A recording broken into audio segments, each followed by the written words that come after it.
Hello, my name is Ken Smith. I'm an accounting professor at Central Washington University, and I have a concern that's been going on for a little over a year now related to the auditing of governmental entities, and in particular the Kent School District, but more generally auditing and how the auditors of governmental entities are reviewed or investigated if needed. This matter is, and I prepared a brief slideshow, going to be talked about at the State Board of Accountancy public meeting on Friday, January 31st. And these are my comments that I will be presenting at that public meeting. The main concern is that CPAs who do CPA work, including auditing governments, I believe should be held to CPA standards. And that's not happening for the CPAs auditing the 2,000 plus local governments in Washington state. The outline of what I'll be talking about is a little bit about the mandate and mission for the Washington Board of Accountancy, a little bit of the overview of school district governance, which is many different layers, and then the possible next steps.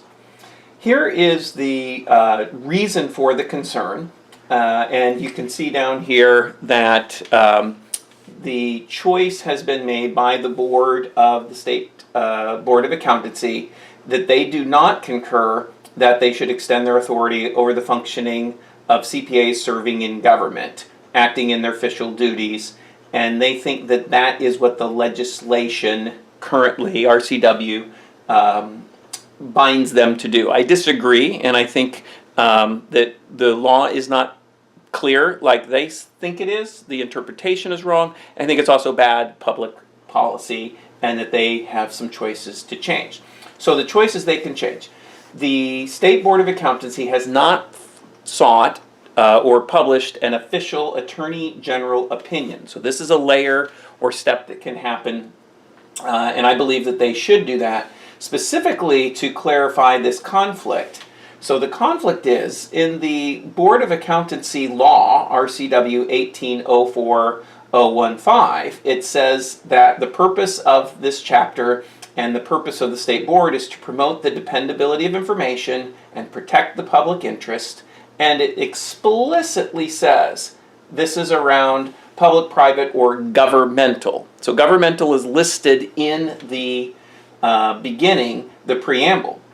There is this exception that is causing a problem, and I think they are interpreting it incorrectly, which it says nothing in this chapter prohibits any act or use of any words by a public official or public employee in the performance of his or her duties. I think that this is for a CPA who might also be in charge of parks and recreation, or who might, as I was, be an elected official like a school board member. I think it is not intended to be applied to CPAs who do auditing, as expressly written in this chapter. So I think they should seek an Attorney General opinion on what exactly is the proper way to interpret the law. There's a conflict, and the Attorney General is usually one that provides that conflict about what legislative intent is. Secondly, another way to resolve this issue is that each agency has the ability to sponsor legislation. And so they could simply add and propose adding a change in the legislation to include the parts from the RCW section of .025, including the definition of attest, the practice of public accounting, and reports. In addition, they could do investigations, reviews, public alerts, and orders. And so RCW 1804.045 includes these other areas. Subsection 7 about investigations. Subsection 8 allows them to do a review of any CPA, and they could go out and review the work even if there's not a specific complaint. 9 allows them to provide customer alerts, such as how the public should read the audits from the state auditor, including things like management letters, which oftentimes have the rest of the story.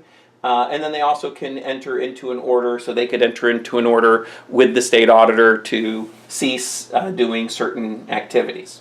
In terms of the mandate for the state board, as I said earlier, the purpose is stated to promote dependability and protect the public interest.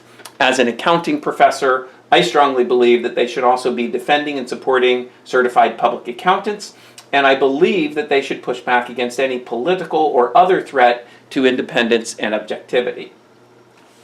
I also have created a video. It's about 7 minutes talking about the governance of school districts, and there's kind of the information here in the middle that relates to kind of the board and this superintendent, and then all the schools and the staff, and then the community.